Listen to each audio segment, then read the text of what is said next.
சங்கீதம் 91.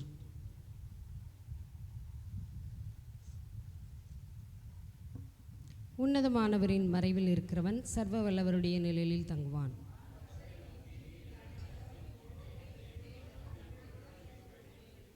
அவர் உன்னை வேடனுடைய கண்ணிக்கும் பாலாக்கும் கொள்ளை நோய்க்கும் தப்புவிப்பார்.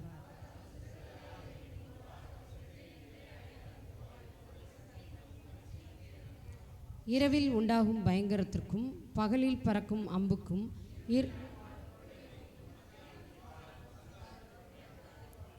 உன் பக்கத்தில் 1000 பேரும் உன் வலது புறத்தில் 10,000 பேரும் விழுந்தாலும் அது உன்னை அணுகாது.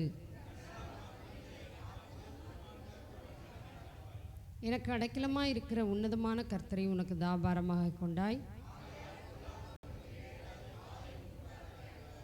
உன் வழிகளில் எல்லாம் உன்னை காக்கும்படி உனக்காக தம்முடைய தூதர்களுக்கு கட்டளையிடுவார்.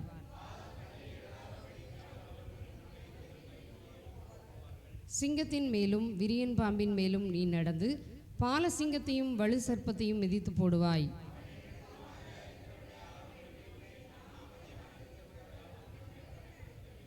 அவன் என்னை நோக்கி கூப்பிடுவான், நான் அவனுக்கு மறு உத்தரவு அருளி செய்வேன். ஆபத்தில் நானே அவனோடு இருந்து அவனை தப்புவித்து அவனை கனப்படுத்துவேன். அல்லேலூயா. நாம் யாவரும் அமர்ந்து கொள்வோம். ஆண்டவராக இயேசு கிறிஸ்துவின் நாமத்தினாலே உங்கள் யாவருக்கும் என்னுடைய வாழ்த்துதலை தெரிவித்துக் கொள்கிறேன்.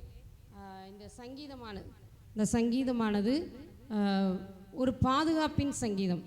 அதாவது இந்த சங்கீதத்தை எழுதியவர் மோசே என்று சொல்லப்படுகிறது. எப்படின்னா இதில் போடலை, 99 சங்கீதத்துக்கு மேலே இந்த சங்கீதத்தை எழுதினவங்க யாருன்னு போடலை. ஆனால் 90வது சங்கீதத்தை எழுதினவர் மோசே. அதனால் இந்த சங்கீதத்தையும் அவர் தான் எழுதியிருக்கலாம் அப்படின்னு சொல்லி என்ன செய்கிறாங்க, நினைக்கிறாங்க. இந்த சங்கீதத்தில் பாருங்கள், உன்னதமானவரின் மறைவில் இருக்கிறவன் இது ஒரு பாதுகாப்பின் சங்கீதம். நம்ம பாதுகாப்பாக உணரணுன்னா இந்த சங்கீதத்தை நம்ம என்ன செய்வோம், அடிக்கடி வாசிப்போம், அப்படி தானே? நமக்கு ஏதாவது ஒரு பிரச்சனை அப்படின்னா உடனே நம்ம என்ன தேடுறது, எந்த சங்கீதம்? இந்த சங்கீதம் 91 தான் நம்ம என்ன செய்கிறோம், தேடுறோம். ஏன் அப்படின்னா இதனுடைய வசனங்கள் எல்லாமே ஒரு பாதுகாப்பை நம்ம இடத்துல உணர்த்துகிறது. அல்லேலூயா, அல்லேலூயா. உன்னதமானவரின் மறைவில் இருக்கிறவன் சர்வ வல்லவருடைய நிழலில் தங்குவான். உன்னதமானவர் அப்படின்னா த ஹையஸ்ட், அவரை விட யாருமே கிடையாது. அப்படி ஒருவருடைய நிழலில் நம்ம தங்குறது நமக்கு ஒரு மிகப்பெரிய பாதுகாப்பு அப்படின்னு சொல்லி நம்ம உணர்கிறோம். அதில் 14 வசனத்தை வாசிங்க பார்ப்போம். 91:14. அவன் என்னிடத்தில் வாஞ்சியாக இருக்கிறபடியால் அவனை விடுவிப்பேன், என் நாமத்தை அவன் அறிந்திருக்கிறபடியால் அவனை உயர்ந்த அடைக்கலத்திலே வைப்பேன். அல்லேலூயா. யாரெல்லாம் வாஞ்சியாக இருக்கிறாங்களோ, ஆண்டவருடைய நாமத்தின் மேலே, ஆண்டவர் மேலே வாஞ்சியாக இருக்கிறாங்களோ, அவங்கள எல்லாரையும் ஆண்டவர் எப்படி காப்பாற்றுவாராம். ஒரு எந்த வித பிரச்சனையாக இருந்தாலும் சரி, அதுலேருந்து அவர் ஈஸியாக தூக்கி எடுப்பாராம், விடுவிப்பாராம். யோபு பாருங்கள், அவன் கர்த்தர் மேலே வாஞ்சியாக இருந்தபடினால அவன் அவனுடைய பிரச்சனைகளில் இருந்தெல்லாம் அவன் என்ன செய்யப்பட்டான், விடுவிக்கப்பட்டான்.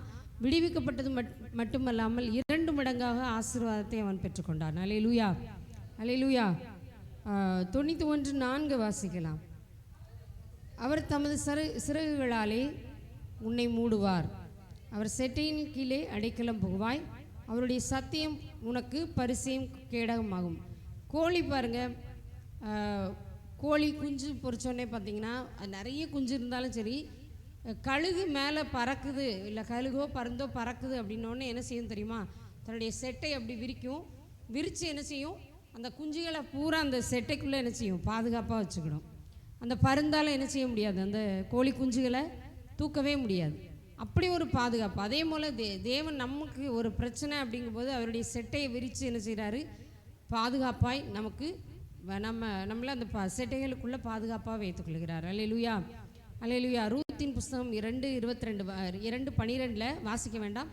இஸ்ரவேலின் தேவனாகிய கர்த்தருடைய செட்டைகளின் கீழ் அடைக்கலமாய் வந்த உனக்கு அவராலே நிறைவான பலன் கிடைப்பதாக. யாரெல்லாம் இந்த இஸ்ரவேலின் தேவனாகிய செட்டைகளுக்குள்ளே நம்ம வருகிறோமோ அவர்களுக்கெல்லாம் எப்படிப்பட்ட பலன் கிடைக்கிறதா, நிறைவான பலன் கிடைக்கிறதா. அல்லேலூயா, அல்லேலூயா. 91:11 வாசிங்க. உன் வழிகளில் எல்லாம் உன்னை காக்கும்படி உனக்காக தம்முடைய தூதர்களுக்கு கட்டளையிடுவார். அல்லேலூயா. யாருக்கெல்லாம் பிரச்சனை ஏற்படுதோ அப்போ தன்னுடைய தூதனை அனுப்பி அவரே வருவார். தூதனை அனுப்பி நம்மளை என்ன செய்வார்? பாதுகாப்பார். அல்லேலூயா. தானியேலின் புஸ்தகத்தில் பார்த்தீங்கன்னா சாத்ராக் மேஷாக் ஆபேத்நேகோ அவர்கள் அக்கினி சூளையில் போடப்பட்டாங்க.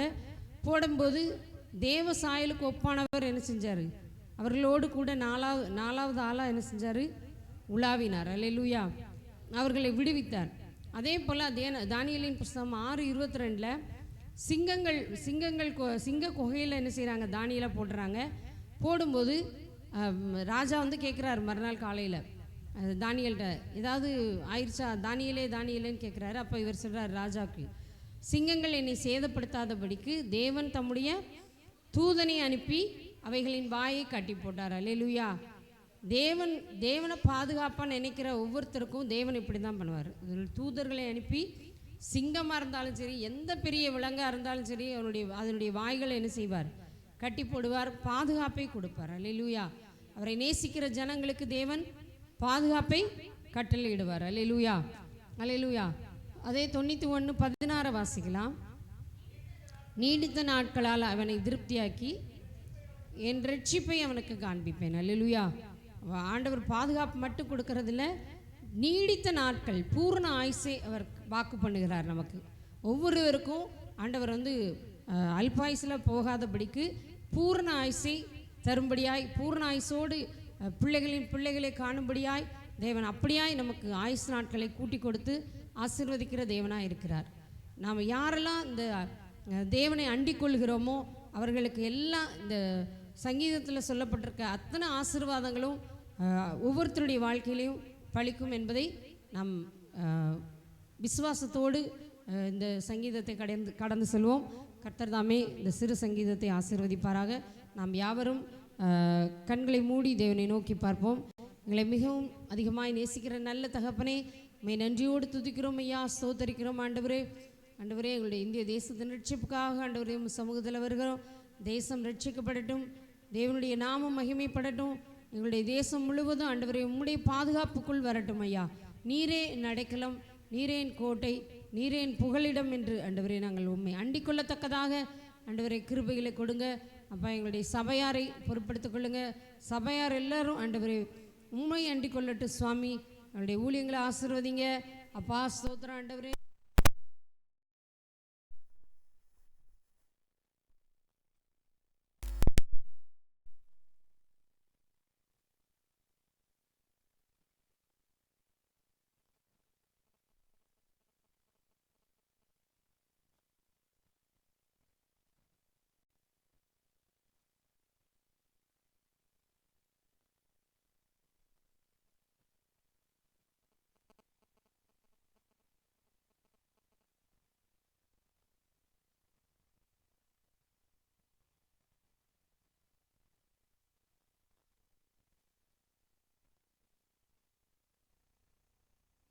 பாதுகாப்பை நீர் கொடுக்கிறீர் என்பதை இதன் மூலமாய் உறுதிப்படுத்துகிறீர் என்பதை நாங்கள் விசுவாசிக்கிறோம்.